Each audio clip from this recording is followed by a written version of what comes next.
In PC Crash 16.0, there's a nice little feature that will let you take the position of a 3D camera and make a drawing of it in the 2D window. So one possible application for that, you can see here I've got a 3D camera matched to the position of a vehicle in the scene. All kinds of lens corrections done, all done within PC Crash. Very nice. And you can see this camera here has a button that says Draw Camera in 2D Window. So in the 2D window, I've got a layer set up for camera drawing. So if I say Draw,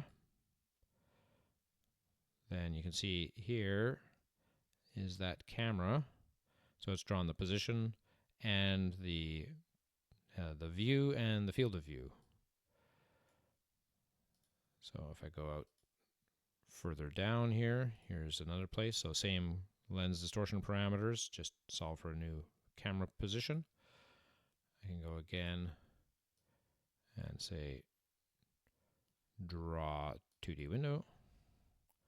That's the camera there. And I have one previous match to. Oh, this one here. Draw 2D window. And if I just toggle off that scan, there you can see there are 1, 2, 3 cameras. If I click on this camera here and get to my properties, so he's got two objects. One is the polyline, which is the triangle, and one is the point. So the point has the 3D camera position.